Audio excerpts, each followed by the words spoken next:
Welcome to Illuminati Silver. We tell you the truth about silver. Today is Sunday the 1st of November 2020. And in this series we're asking the question, are we reaching peak gold? This is the fourth video in the series where we look at what even those with a vested interest in hoping for scarcity, because it improves their business model, have to say as to whether we've reached peak gold or not. Today we're looking at Provident Metals, whom we believe have given a fair analysis. So let's take a look.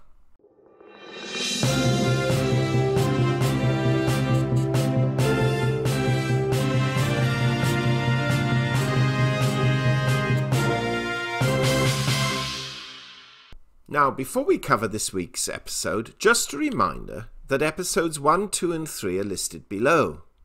In episode 1, we highlighted the issue of technology and whether gold could be extracted cost-effectively, together with some theories of how gold originated in the first place. In episode 2, we gave a definition of peak gold, as defined by Wikipedia. Quote, peak gold is the date at which the maximum rate of global gold extraction is reached. According to Hubbard peak theory, after the peak, the rate of production declines until it approaches zero. Unlike petroleum, which is destroyed in use, gold can be reused and recycled. Unquote.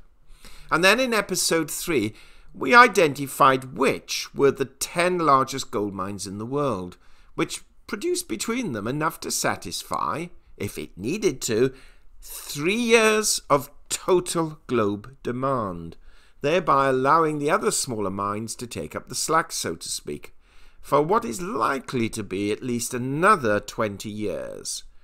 As, quoting the World Gold Council, quote, there are 54,000 tons of below-ground gold reserves waiting to be mined. These below-ground reserves account for less than 30% of what has already been mined, and would suggest that at current mining levels there is less than 20 years of available supply, unquote. Now today we were planning to cover gold demand trends, but we're conscious we need to keep these videos relatively short, otherwise, quite simply, they will not be viewed or listened to. So today we shall look at an article published by Provident Metals just a short while ago. So let's take a look at what they've had to say on the subject of peak gold. Provident Metals article, how much gold is left in the world? A brief overview of global gold supply, statistics, predictions, and peak gold debates. With gold having been in use since the dawn of history, and new mining still occurring, it may seem strange to think of a day when there is no more gold to be extracted from the ground. Nevertheless, like any other limited natural resource, there is a finite supply of gold in the world. At some point, the world's supply of new gold will run out. The only question is, how far away that day is. Here are some interesting facts about the global gold supply and when we may run out. Current major sources of gold. To understand exactly how much gold is in the world and when we may run out, a good first step is to look at current sources and production of gold. The largest single source of gold in history has been the Witwatersrand Basin of South Africa. This geologic formation is believed to be the result of an ancient meteorite and has produced over 1.5 billion troy ounces of gold since it was discovered in 1886.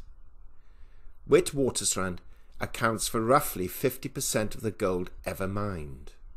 The formation, however, has seen declining production since the 1970s.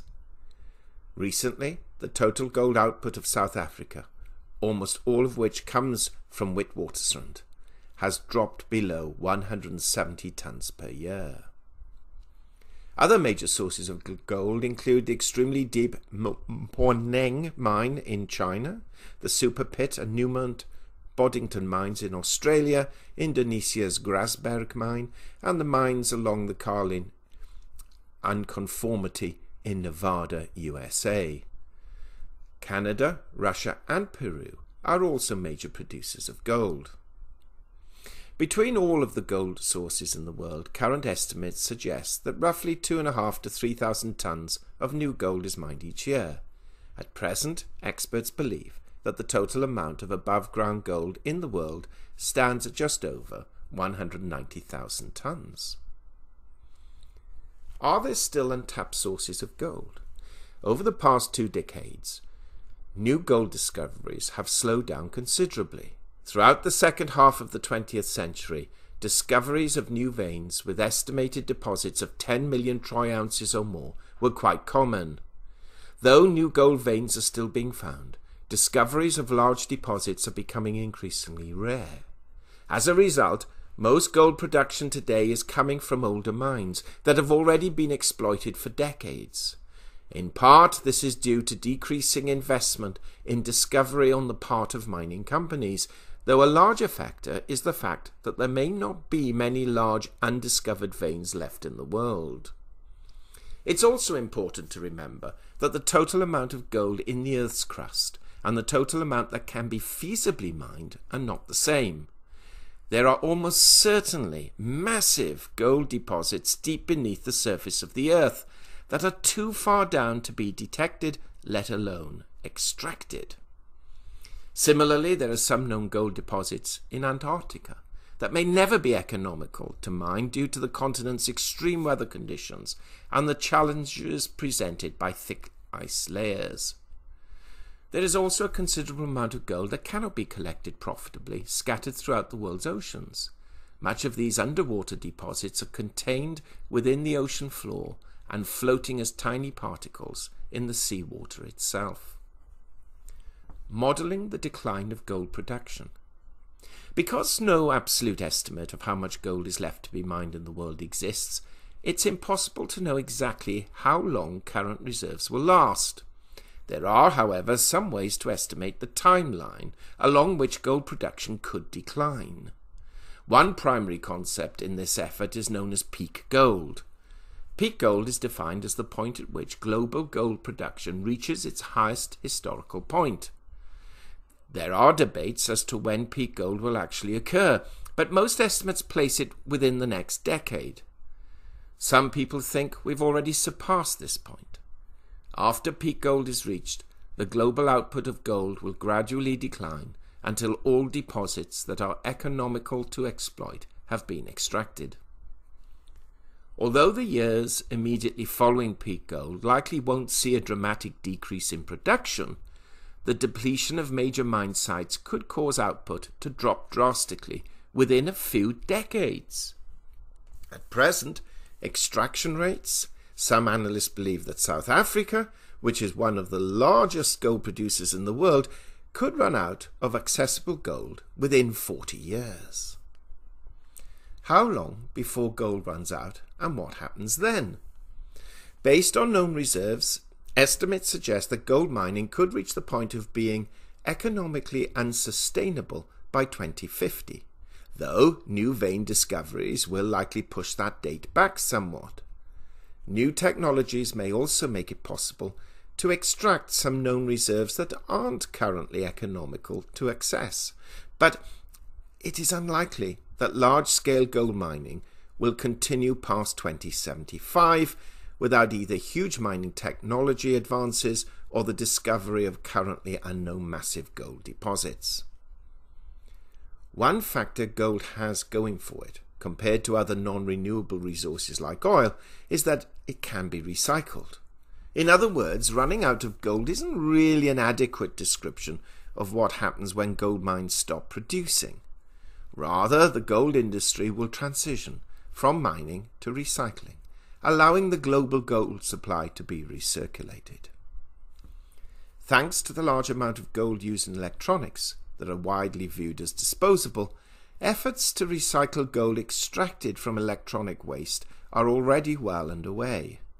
Recycling will have to become considerably more efficient to meet the needs of the global gold market, as a huge amount of gold still ends up in landfills each year. One aspect of the depletion of gold mines that is very difficult to predict is how it will affect the spot price of gold. If demand continues to rise while available supply stagnates, basic economic theory of supply and demand would suggest that prices will rise substantially in the future. Fortunately, gold hasn't run out yet and is widely considered a wise investment option for any investor. End of article. As we can see, this is quite a balanced article summary of the current position. Now, it has not addressed, admittedly, specific demand issues and merely considers that current demand is likely to continue more or less in the same vein as it has already. But that said, it does point out that we're not necessarily running out of gold in the short term, but unless technology vastly improves and gold prices rise to make uneconomic mines or deposits worthwhile opening or utilizing, then of course a greater focus will be necessary on recycling what has already been mined, which frankly is underway in any case, but obviously the focus would be greater. Now next week we shall look at demand trends and then wind up this series as we feel that 5 episodes are enough. We shall then focus on peak silver the following week for another 5 episodes. Meanwhile, if you have any comments, please share below. Thank you so much for listening. And if you haven't already done so, please subscribe to our channel, not forgetting to press the bell sign so that you're notified of our videos as and when they are published. Not forgetting to pop over to our Richard and Greg channel if you wish to hear 2 bumpkins talking about politics and other forms of global affairs. We hope you have found this video interesting and informative, and if so, please give it a thumbs up and share it on social media. Please ensure that you have subscribed to our channel and press the bell sign so that you are notified of any future videos. Also, kindly visit our website at illuminatisilver.com, and if you haven't already done so, please subscribe either as a free or paying member for regular email updates and offers. Disclaimer: Illuminati Silver owners come from a background of banking, international wealth management and economics. Having now retired from these worlds, we are not qualified to give investment advice. Therefore, this and other productions must not be deemed to be giving such advice and merely represent the personal views of its owners.